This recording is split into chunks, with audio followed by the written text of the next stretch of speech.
اس پر جمال گھبرا گیا اور اس نے از سرنو برساتی سے انہیں دیوانہ وار اشارے کرنے شروع کر دیے۔ جمال کو دیکھ کر وہ ہنسے جاتی اور جب وہ رات کی ملاقات کے لیے اشارہ کرتا تو نفی میں سر ہلا دیتی۔ تیسرے روز ان کا ایک لمبا چوڑا خط موصول ہوا جس کا لب لباب یہ تھا کہ جب تک آپ یہ یقین نہ دلائیں گے کہ بھونڈی اور کبھی حرکات کے مرتکب نہ ہوں گے، ملاقات نہیں ہوگی۔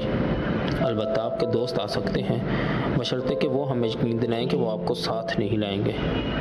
ایلی، جمال نیم چھتی میں بیٹھ کر کہنے لگا، یار تم مجھے چھپا کر ساتھ لے چلو، میں صرف ایک بار ان سے ملنا چاہتا ہوں۔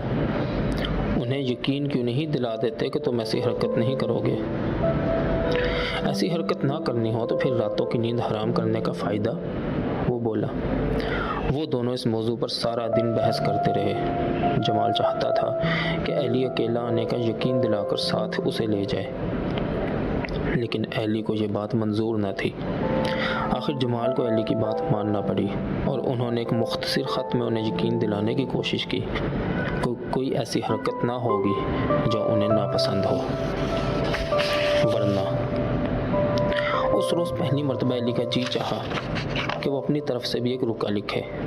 نہ جانے کیوں اس کا جی چاہتا تھا کہ وہ کچھ کہے، ایسی بات کہے جو تاروں کو چھیڑ دے، ایسی بات جو کچھ بھی نہ کہہ رہی ہو اور سبھی کچھ کہہ دے۔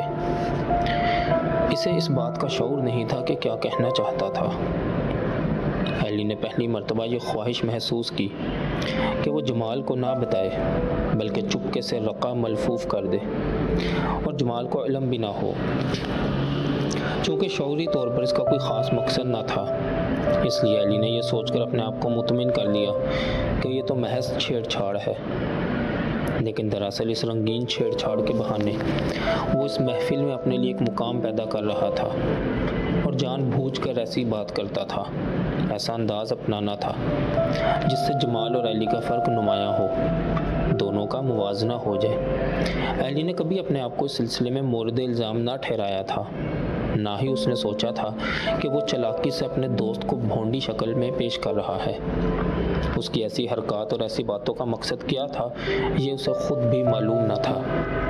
شاید وہ گوریوں سے انتقام لے رہا تھا جنہوں نے اس پر ناقابل التفات کا لیبل لگایا تھا، جو تمسخر سے اس پر ہنستی رہی تھیں، یا شاید اس کی یہ وجہ ہو کہ ان کی رنگین باتیں سن کر ان کی خودداری اور ذہنی عظمت کو محسوس کر کے وہ در پردہ ان سے محبت کرنے لگا تھا۔ جب جمال خط نقل کر کے چوبارے میں چلا گیا تو ایلی اپنا رقعہ لکھنے کے لیے بیٹھ گیا۔ اس نے 4 ایک سطور لکھی، لیکن دوبارہ پڑھنے پر اس نے محسوس کیا کہ وہ سطور بے معنی تھی۔ اس نے وہ ورق پھاڑ دیا اور پھر سے لکھنے لگا، لیکن 7-8 الفاظ لکھنے کے بعد اس نے پھر محسوس کیا کہ مضمون تاثر سے خالی ہے۔ گھڑی نے 1 بجا دیا اور ابھی وہ اپنا رقعہ مکمل نہ کر پایا تھا۔ یہ پہلا دن تھا جب ایلی کے لیے انہیں خط لکھنا مشکل ہو رہا تھا، حالانکہ وہ انہیں سوچے سمجھے بغیر 20 خط لکھ چکا تھا۔ ان خطوں پر اسے سوچنا ضرور پڑتا تھا، لیکن اس نے کبھی لکھے ہوئے خط کو پھاڑا نہ تھا، کبھی محسوس نہ کیا تھا کہ خط کا مضمون تاثر سے خالی ہے۔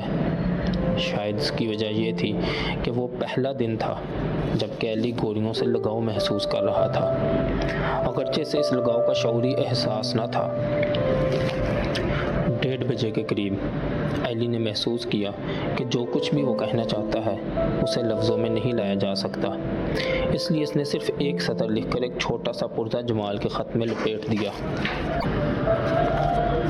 لکھا تھا، اب نہ ملیے محترمہ، اب ملاقات کی ہمت نہیں رہی۔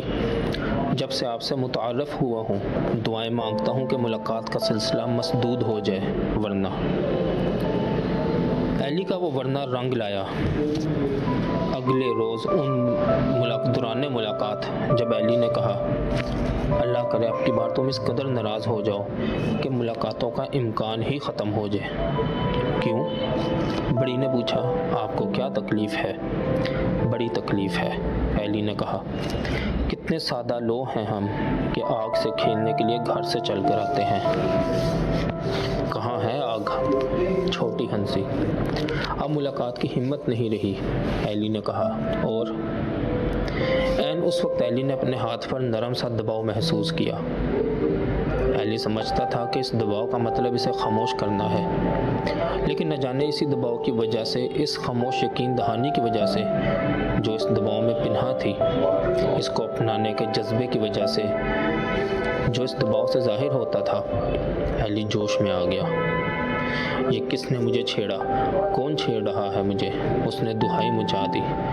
کون چھیڑ رہا ہے بھئی؟ مت چھیڑو انہیں، چھوٹی ہنس کر بولی۔ ساتھ ہی ایلی نے دباؤ پھر محسوس کیا۔ دفعتاً اس نے بات کا رخ بدلا۔ ساز نہ چھیڑو، وہ بولا۔ مجھ میں تو پہلے سے ہی نغمے بے قرار ہیں، مجھے کوئی نہ چھیڑے۔ اچھا، بڑی بولی، بڑا زوم ہے آپ کو اپنے آپ پر۔ زوم تو نہیں، اگر میں گر کے بے ہوش ہو گیا تو پھر ہوش میں نہ آؤں گا۔ اور لاش۔ اندھیرے میں کسی نے ایلی کے منہ پر ہاتھ رکھ دیا۔ ایلی پر ایک نشہ سا طاری ہو گیا اور وہ گھبرا کر بیٹھ گیا۔ دیر تک کمرے پر خاموشی طاری رہی۔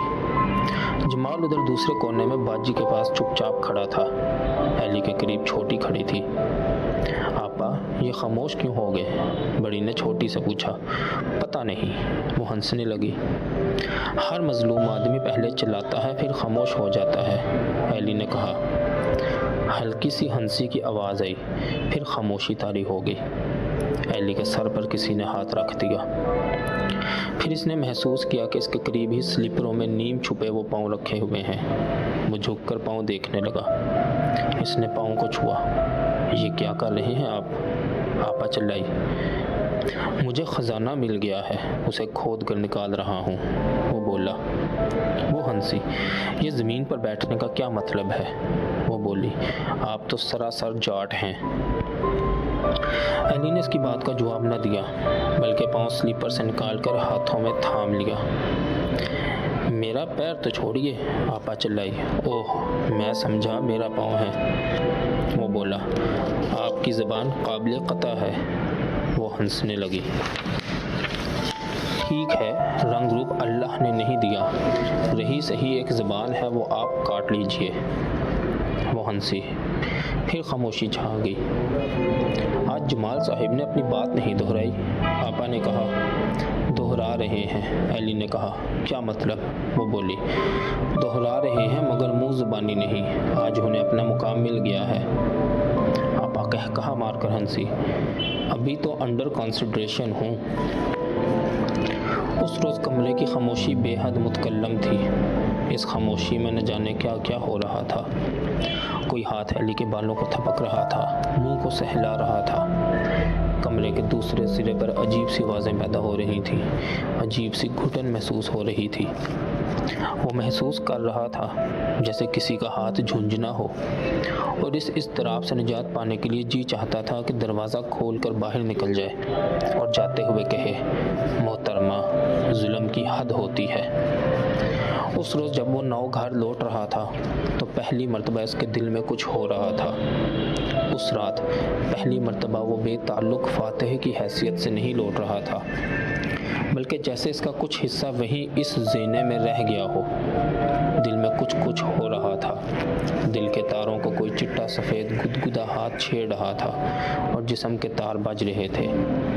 اس روز اسے یہ بھی یاد نہ رہا تھا کہ اسے جمال کے برتاؤ کی کسی تفصیل پر بحث کرنا ہے، جیسے وہ واپسی پر روز کیا کرتے تھے، بلکہ اس روز وہ محسوس کر رہا تھا جیسے وہ اکیلا ہو۔ جب جمال نے بات چھیڑی تو ایلی تو یہ بھی بھول چکا تھا کہ اس کھیل کا ہیرو جمال ہے اور اس کی اپنی حیثیت کوئی نہیں۔ یار، میں تو بھولا ہی رہا، جمال نے ایلی کے شانے پر ہاتھ مار کر کہا۔ ایلی نے حیرت سے اس کی طرف دیکھا۔ بڑی والی تو بہت ہی اچھی ہے، کیا کہتے ہیں اسے؟ ہاں، باجی۔ اور وہ آپا، وہ تو ظالم کچھ کرنے ہی نہیں دیتی تھی، اور میں بھی ایسا بے وقوف ہوں کہ میں نے کبھی باجی کی طرف توجہ ہی نہیں کی تھی۔ ایلی اپنے خیال میں مگن تھا۔ وہ اتنی تیز نہیں، اور وہ چھوٹی آپا تو پولیس کی افسر معلوم ہوتی ہے۔ ہاں، ایلی نے کہا۔ تم نے ٹھیک کہا تھا، جمال نے ہنستے ہوئے کہا۔ کیا؟ کہا تھا نا میرے بارے میں کہ آج اسے اپنا مقام مل گیا ہے۔ یار تم بات دیکھے بغیر بھانپ لیتے ہو، میں نے تو ویسے ہی بکواس کی تھی۔ لیکن یار، جمال بولا، خدا کے لیے وہاں ایسی بات نہ کیا کرو۔ کیوں؟ تمہاری بات سن کر وہ پیچھے ہٹ گئی اور پھر دیر تک وہ ہنسنے لگا۔ تو مبارک ہو، ایلی نے کہا، تمہاری بات بن گئی نا؟ بات تو نہیں بنی، وہ بولا۔ یار یہ دونوں عجیب لڑکیاں ہیں، کسی کو قریب آنے نہیں دیتی۔ میں نے ایسی لڑکیاں آج تک نہیں دیکھی۔ کیسی دیکھی ہیں؟ ایلی نے بے توجہی سے پوچھا۔ جمال نے کہا مار کر ایک بھرپور ہاتھ ایلی کے شانے پر مارا۔ یار لڑکیاں تو چمٹ جایا کرتی ہیں، جھیمتی بھی ہیں، لجاتی بھی ہیں، نا بھی کرتی ہیں، لیکن ساتھ ہی چمٹی بھی جاتی ہیں۔ وہ کہا مار کر ہنسنے لگا۔ اچھا، ایلی بولا، ہمیں بھی یہ بتاؤ کسی ایسی لڑکی کا۔ مذاق نہ کرو یار، جمال بولا، یہ باجی بھی خاموش لڑکی ہے اور نانا کرتے ہوئے بھی بہت کچھ برداشت کر لیتی ہے۔ تو یار، ایلی نے نہ جانے کس خیال سے کہا، کل ہم اپنی جگہ بدل نہ لیں؟ نہ، وہ شور مچانے لگا۔ آپا تو مجھے ڈانٹے گی۔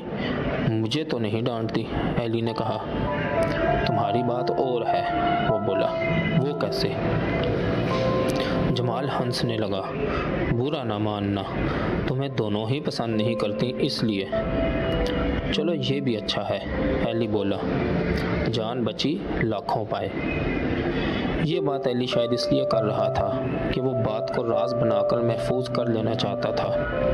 اس کا اسے راز بنانا بذات خود اس بات کا شاہد تھا کہ وہ آپا سے تعلق محسوس کرنے لگا تھا۔ وہ نہیں چاہتا تھا کہ جمال کے روبرو کوئی ایسی بات کرے جس سے آپا پر حرف آ جائے۔ اس روز ایلی سارا دن مضطرب رہا۔